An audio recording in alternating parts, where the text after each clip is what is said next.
recently, I spoke about Mike Mignola, who I started out hating unnecessarily, undeservedly, but grew to love because I actually grew up and understood what he did and where his art came from and is going and shit, how it's made. I got it. And now is somebody who's kind of the opposite. David Choe, or Dave Choe, to his friends, who is not me. I loved David Choe. In my sort of, I guess, later teen years, I comfortably use the word obsessed. It's not even like I really liked him and his artwork and stuff. I wanted to be David Choe, and not like, oh, he's got a cool life, I'd love to do those kinds of things. It's like, the guy, I want to be that person. I want to be David fucking Choe. What I can show as an example, at least a mild example of my obsessive nature, especially with regards to David Choe, is this. This is my David Choe art book, because I was in college, 2006, 2007. David Choe was just about getting towards being famous. This was before all the Facebook stuff, before he sold his Facebook stock for hundreds of millions of dollars, before DVD ASA, before the fucking all the thumbs up stuff. Like, on YouTube was just starting, really, so trying to find clips and shit of David Choe was insane. I saw an interview with him on a website, a street art website, and I was like, oh, this is a bit different, a bit strange. And then there was a link to his website, and on his website he had almost like, not, I guess, all of his art, but a load of his art. So I printed all of it off on the college printers, used all their colour ink, and put this together. It's not even bound, it's just a bit of duct tape holding the front and back together, but it was an art book because they didn't exist. This is out. This came out 2010 or something. That's whatever. But there were no like David Choe art books. I think Slow Jams existed, but that was like a myth, basically, like a legend that I could never hope to get hold of. And even now, Slow Jam sells for hundreds of dollars. So, now I'm not as bothered about his work. So I still like aspects of it and whatever. But it's something about it struck me. And his website had all of his work, drawings, graffiti, paintings, photos. And the photos, there's him just living his life, being an artist, doing cool art shit. And that's exactly what I wanted. This was like a day in the life thing. So I printed all of these off and I just read them obsessively again and again and again. Just every drawing.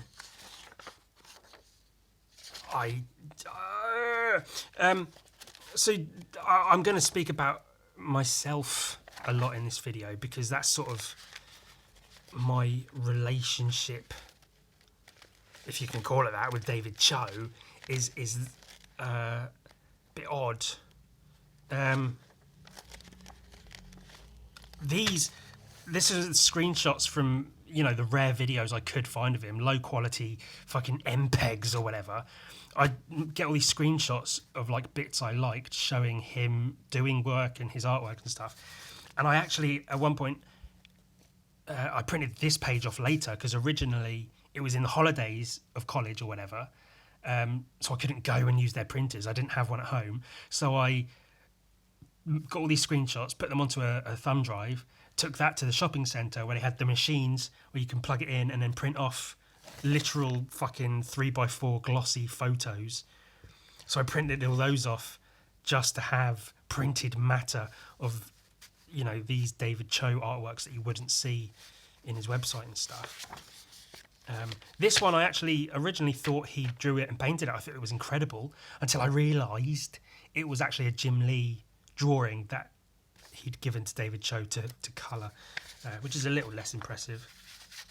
This one, this is a painting of his called Exodus from the Land of Play, which there was a video of this. They made a screen print of it that was like 32 colour screen print or something, which is insane as far as screen printing goes. And then he was like drawing and writing on every one of them. And I watched that video just again and again and again and again and again. And I kind of like parts of this painting, but now I'm like, meh. There's a lot of just mess and random stuff that I'm not too into now, because now I'm more about like constructing images and the actual aspect and art of drawing, as opposed to just slap some stuff on and make a picture, which is good and bad, I guess. Whatever. At one point, I found this. This was on a website. I think I was just googling for David Choe stuff, and this came up. And the website was for a bookshop in America that was run by a guy who went to school with David Choe. And he had a few copies of this, which is Cursive, which was put out by Giant Robot magazine, which is like an Asian culture, sort of pop culture magazine. And it's dirty drawings by David Choe. And that's one aspect of David Choe I related to very, very hard, because I was into graffiti and shoplifting already. And David Choe, he was known for, his dirty, rough, quick styles. And that grabbed me. That was like, I related to that in a big way. And this is just a book of drawings. And I was making zines and stuff at this time. I've shown a few of those terrible, terrible ones already. But this was like that, but better. So it was something to look up to and to aspire to. And I think that's kind of what David Choe was to me. It was like, it was looking at me saying, this is the path you're on, and if you take a few more steps in a certain direction, this could be you. This could be where you're headed. So this, I think this was 2010. Yeah, 2010. This book came out, which I found in a bookshop where I live, and to see a book like this in that shop was ridiculous.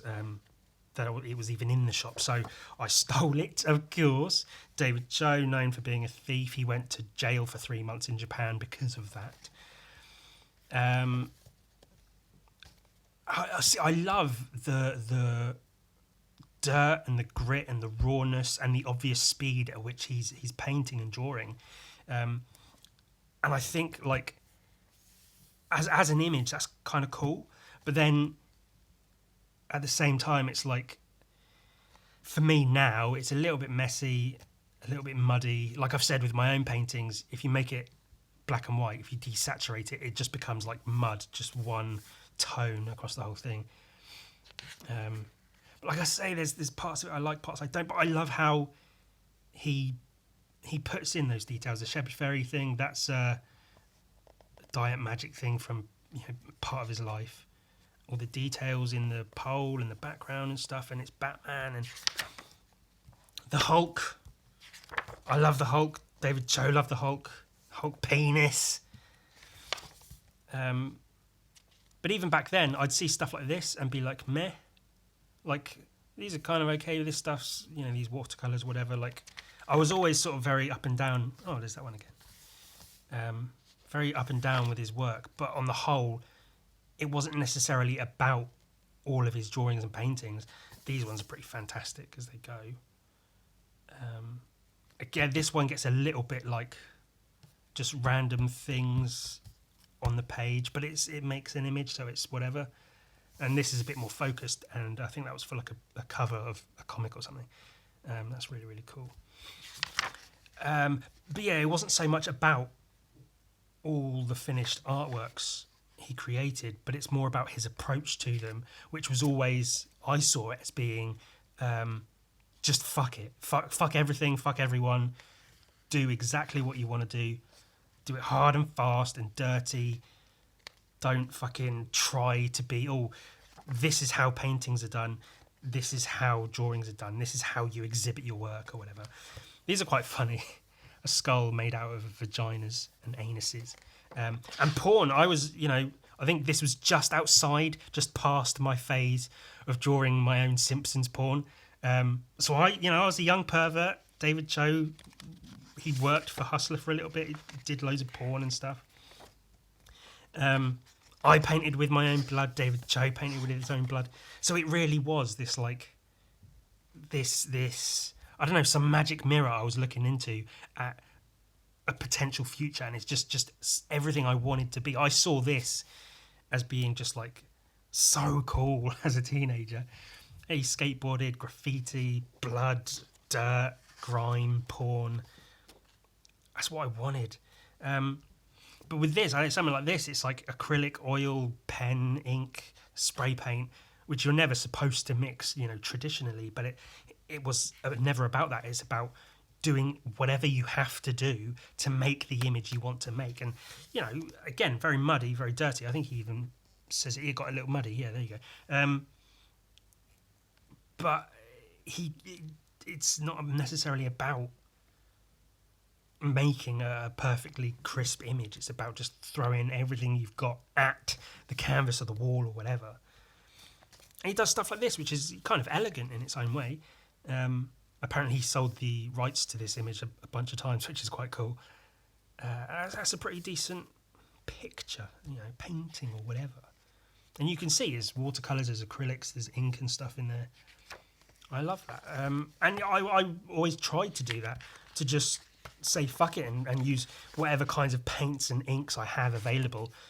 Obviously now, more or less for ease, it's just I go acrylics and ink because it's just easier to do.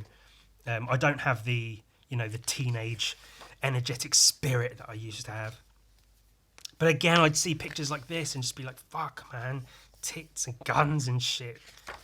It's such like a cool window into a life that I wanted to have. Because, I came from, being forced to go to church for a huge portion of my life and being poor basically all my life. And being dirty and grimy and having drawing as this thing that I held on to. And then David Choe was like, that's cool, now keep doing it. Do it bigger, do it better. And you can, do something with it. You can have a life that is your artwork, a life that's created by what you're creating. Which is my main pull from David Choe. These are collaborations with other artists, which are kind of neat. And that's, he got to meet all his heroes and stuff. I know Jim Lee, the one, that drawing he coloured, he did a bunch of work for Jim Lee. Jim Lee sort of helped him up in a lot of ways, I guess. Helped get him onto the scene to start with. That's a cool self-portrait again. Putting everything you've got into it, Lego glued down for a frame. There's collage, there's candy wrappers. And that's like a photo.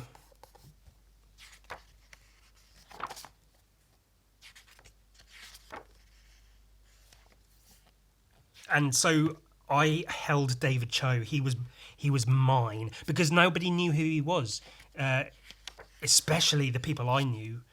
Nobody knew that David Choe was a thing. So I stole so much of his style. I tried to imitate his style, make my drawings look like his drawings, my paintings look like his paintings.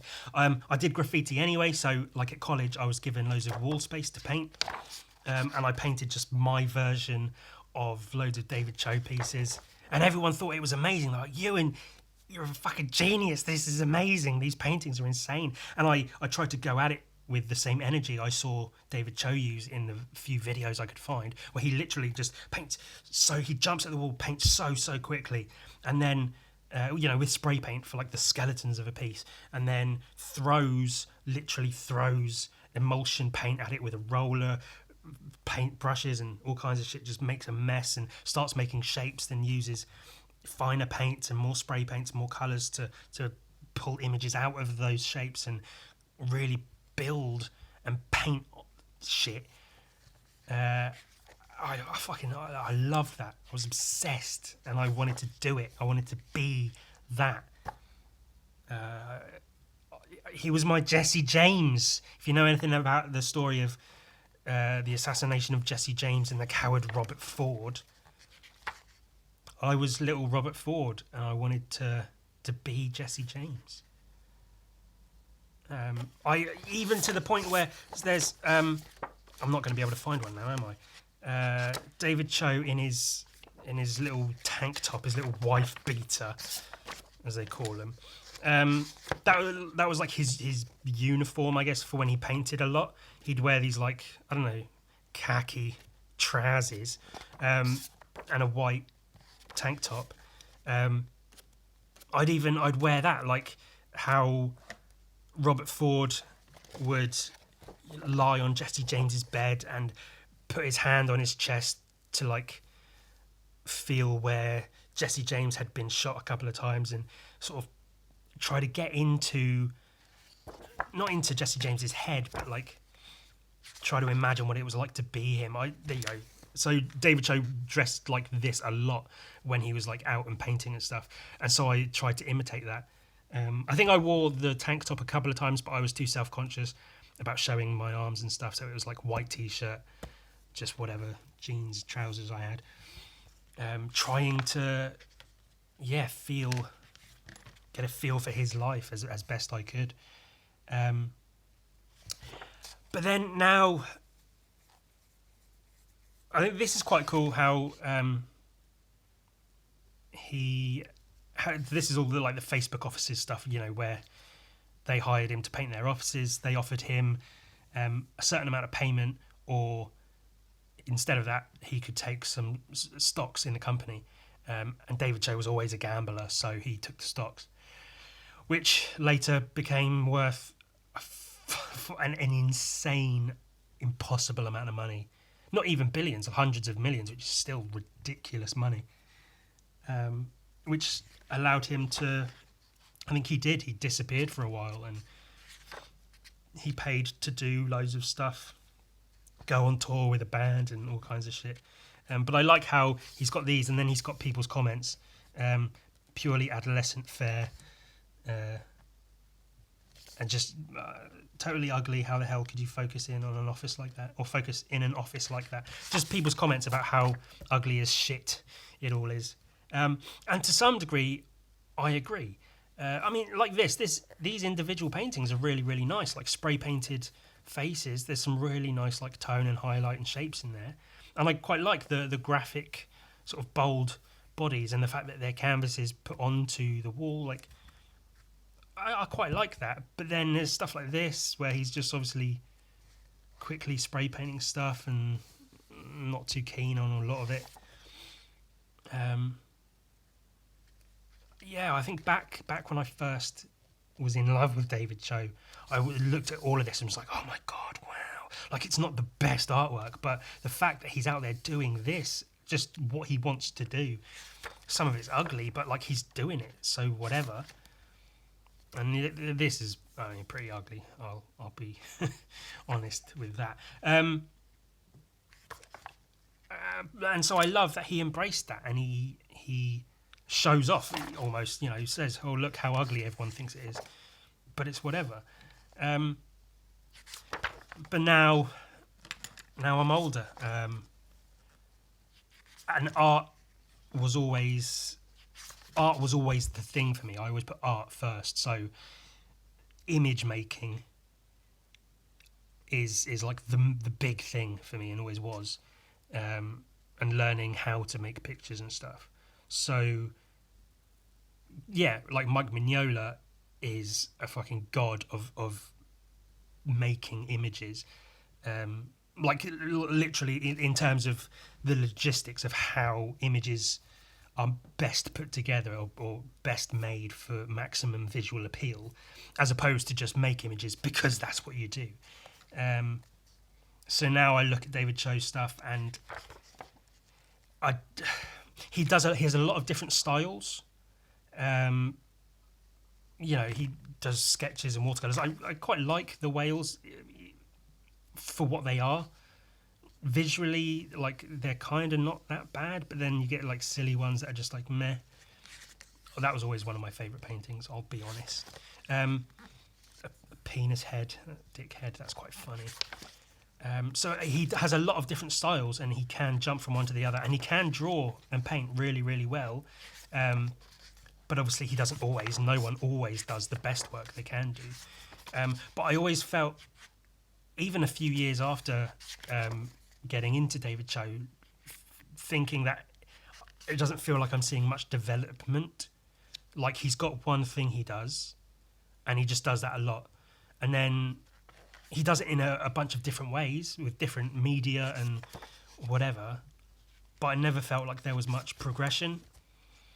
There's some of the stuff from his time in jail. And that's another thing. I always, I have a tiny little story about me spending a night in a cell because of graffiti. But, like, I always wished I had more. Like, I went to jail, or I was in a fucking mental asylum or some shit. That would make people like my artwork more.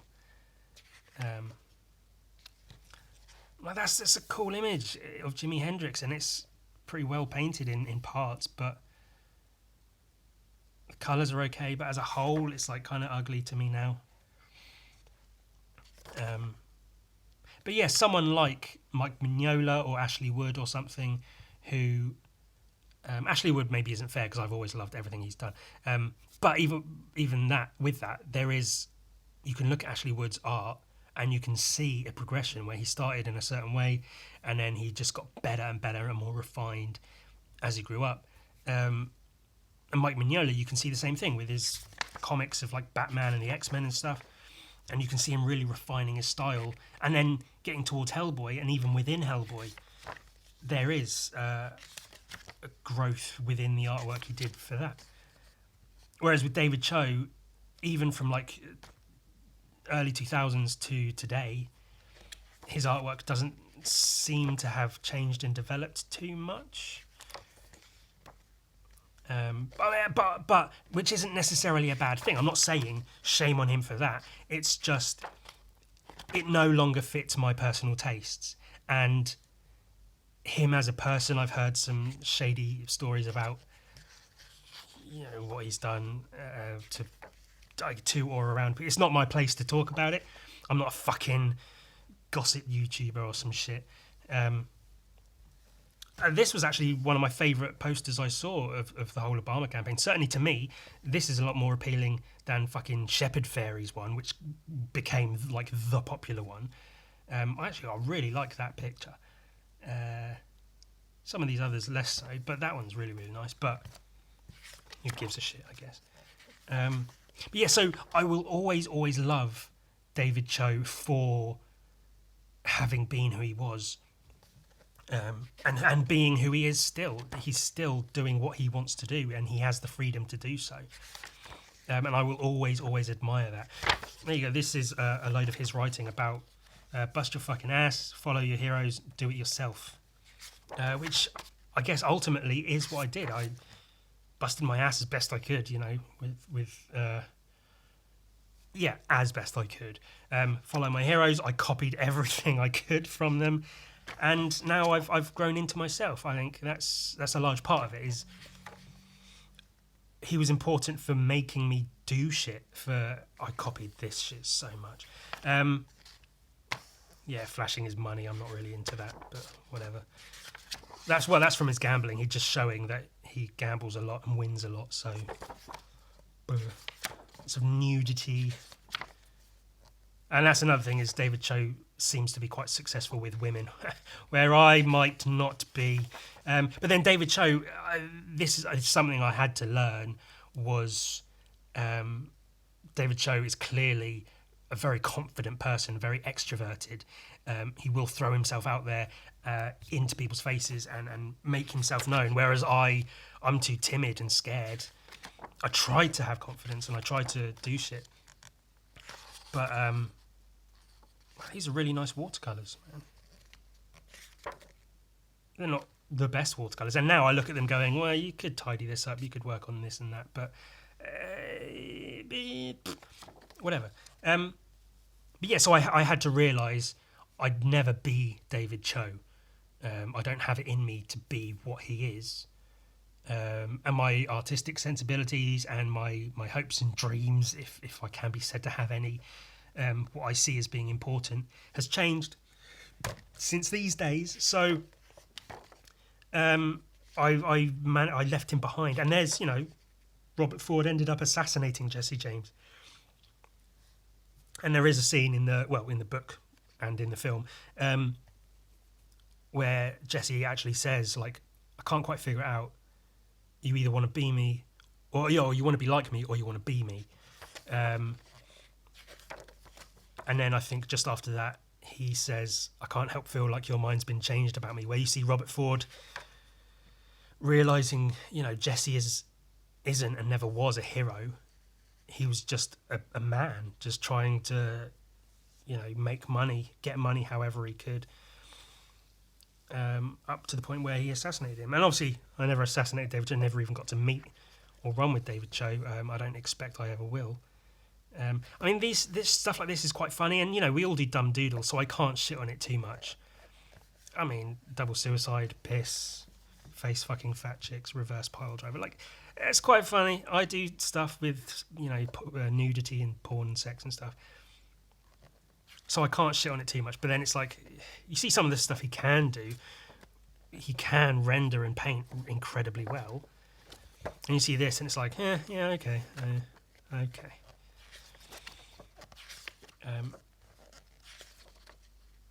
I loved that one. I copied that in a few different ways. So that's it. Ultimately, David Choe was wildly important to me in terms of my growth as an artist and understanding what can be achieved by a single person if you go out and actually do shit for yourself. Make your own zines, paint on walls, don't ask for permission, just make shit and keep making shit and show it to people. Just keep doing it and doing it and doing it. And obviously I'm a fucking... I was going to say a world away. I'm a fucking galaxy away from David Choe. I'm never going to achieve... I don't expect to achieve a fraction of what he's achieved. But I think being as into David Choe as I was certainly helped me understand that you can do shit. You can make shit. You can just go out, fucking do shit. And that's like... I don't know if I'd be where I am now currently had it not been for this. Obviously I might even be better off if I'd never learned about David Choe, if I never knew who he was. I could be far better off if I hadn't fucking sullied my mind, my young malleable mind, with this fucking renegade, as some people call him. But used to love him, now not so much, kind of over him. Still appreciate him for what he was. And maybe one day I will get to assassinate him. So, hold out hope for that.